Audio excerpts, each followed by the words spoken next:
Hey, you're on. Hey, I'm here at Doc Holliday's this week with Phil Hogan and Dave Logan. Like Dave said before, Logan and Hogan, or Hogan and Logan. Maybe you guys could tell me about yourselves and where you're from and how long you've been doing comedy. Well, I grew up a small black child in Mississippi. No, that's Steve Martin. That's Steve Martin. Oh, sorry. What happened to your skin, though? He had my thermos. That's all I need. Let's see, you grew up the small black child, and he grew up the white privileged child. Yeah, I was the privileged Harvard grad. Me and Carlton went to school together. The Allegaroos. Me and the Allegaroos. Yeah. We did all these 70s and 80s references. Nobody going to go, what the hell are they talking about? The attack of the old farts. Actually, I grew up in North Carolina, from Wilmington, North Carolina. I've been doing comedy for about 17 years. Before that, I played in bands, mostly just anything to keep from getting a job. Well, that's honest.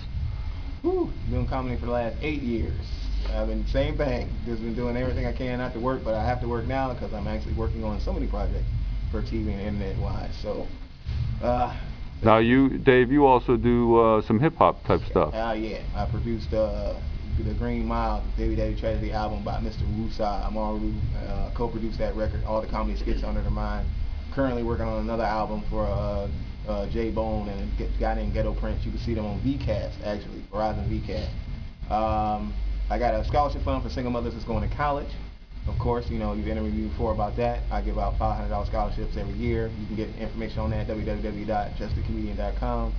And we are also, go to superdeluxe.com, funnyordie.com. You can see our sketch. Just search for In the Line of Comedy and search for the date skit. And you'll see our 2 sketches for our TV pilot that will be coming out pretty soon if the money comes around. I got 2 cats.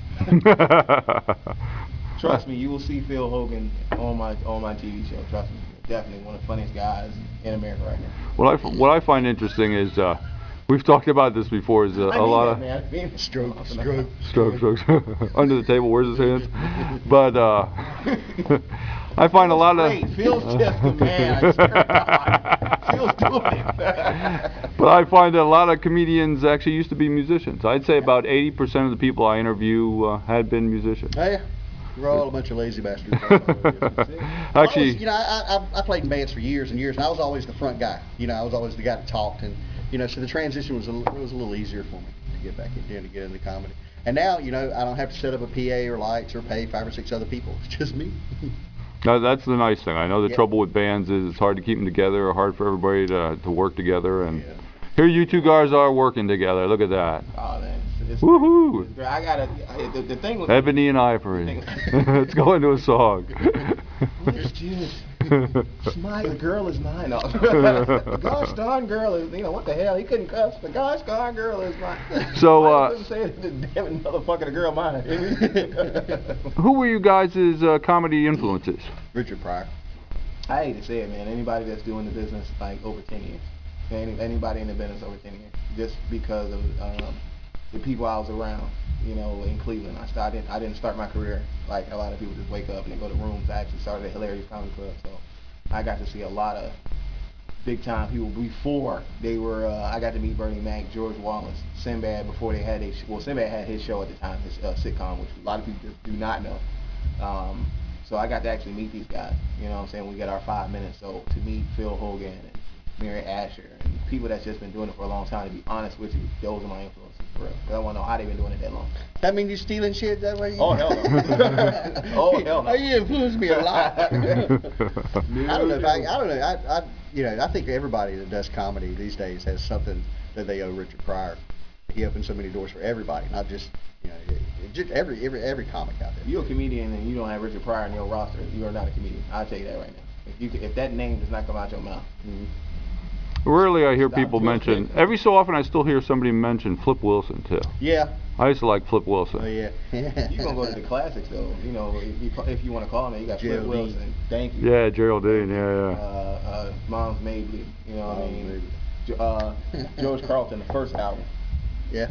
The hippy dippy weatherman one. Is that the one you mean? Yeah. Hippy dippy That weather. is the funniest shit. Period. That is good stuff. Steve Martin was very funny also. late great Phil Hartman. The thing about Steve Martin is I go back and listen to my old albums of him. For some reason, he doesn't seem as funny now as he did then. Yeah. But at the time, man, he we were was all stoned back then. Want to see science? Oh, he's a genius. So how would you guys classify your comedy? Now that we talked about who were Sex, your drugs, influences. and rock and roll. Nothing wrong with that. I will take you to the edge, and right before you jump, snatch your ass back. He thought about that answer. Yeah. He put some time I'd still watch his hands. He's talking about asses, so you know what I mean. And you're sitting close to Ain't it him. right, Phil? Ain't it right? I will take you right there. No, I only say that because I've been here before and I've been in other rooms and I get a lot of people to tell me like, you actually talk about stuff people don't talk about. You'll say you can tell that what I'm talking about is for real.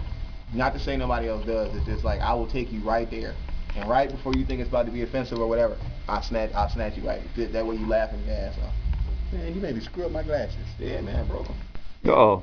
Flex frames ain't supposed to bend. This shit's wrong, man. $170 frame. Look at that. I'll pay you 120 of them. So what, any interesting stories you might have that stick out in your mind from your years of doing comedy? Once, when I was in band camp. I think I've heard that before. Mind you, he's going back. No. We have to tell you and we have to kill you, to be honest with you. I tell you, we have to tell you. That's okay, then I wouldn't have to pay any money to I the... smoked pot with Jeff Foxworthy. That's cool. I might get shot if I say, well, I smoke. I was surprised he was smoking pot though. I thought he'd just drink beer. Well, there was a hurricane and maybe I shouldn't say that. He's got a lot of money. I take that back. It was Ron White. Okay. That's weed in that thing regardless. So, he gotta have that cabana. So any interesting upcoming shows either one of you guys might have coming up? No. Unless you got something we need, because... Do you want to hire us? This is a job interview, guys. I'll pay commission. No. Like, okay, here's a question for you. Where would either one of you like to be in, say, 2 to 5 years? In 2 to 5 years? Mm-hmm. Sitting on my ass on a beach somewhere. TV. Which TV. TV. See, that's a whole lot of work. I know. I about 2 years there. And Phil already said he wanted to be get into this because he didn't want to work. Yeah. You haven't done cruise ship yet? Yeah, a long time ago. Well, they were worth it then. Yeah, but I ain't got back into it yet. I'm thinking about it. 'Cause I'm thinking about opening a club myself. There you go. And that's what I want to do. Sometime in the next couple of years, I want to open my own club down in North Carolina, Wilmington. I've thought about that myself. Got a lot of good buildings going on. My wife from there. Yeah? Yeah. Cool. Do I know it? You might. I might. You might have known him before. He did. Actually, you know what? If you're from there, what's her grandmother's name? We're bonding now. Yeah. You're bonding. That's special. His hands are on the table though, so I feel a little better about the whole thing My now. mom was a teacher down there. Really? For years, so kind of known too. So Where's her mom's name? Harriet Murphy. No, she probably Taught at the high school that the movie was filmed at. Y'all had that movie filmed down there? Yes, free high school. The one, yeah, the one with the thing going across. Oh, okay. But you know what? Laney and Hogan look exactly alike because when they went to build Laney, they just took the architectural plans from the old high school, which was Hogan, and built a new one because they were too cheap to have them design a new hospital. Said forget it. We're gonna use these. We're gonna use these. Well, I'll tell you. These are perfectly good. Question for you, Phil. Since Dave did plug his websites, what websites do you have that you could plug? I have PhilHoganComedy.com. That's my website. PhilHoganComedy. Any MySpace pages? MySpace.com/PhilHoganComedy. See how there's a correlation there? They kind of run together. Phil Hogan Comedy. It's a good idea. It's Keeps in people's idea. consistent. I thought you'd have like Phil Hogan not want to work. No, not mine. Any upcoming shows you have that you can think of? I'll be in Greensboro next week. Greensboro? North Carolina. And then Fayetteville. I'm doing a fraternity in Greensboro, September 27th. Any? I have about I haven't got about a half minute here yet for you guys. Any advice you'd have for any upcoming comic of something maybe you think that would be good to tell? Don't do it. Don't do it. Get a damn job. Go to school, get a job. Yeah, but you didn't want a job. Oh, okay. You don't want too many out there working. That would work for me. Stay away from the microphone. Stay away from the microphone. Back away from the microphone. Okay, away from the microphone. Stay home. Well, I want to thank you guys for letting me interview you today, and hopefully you do real well in the future, and people will check out your websites and see your schedule and get out and see you. Did I mention I was out of pot? We're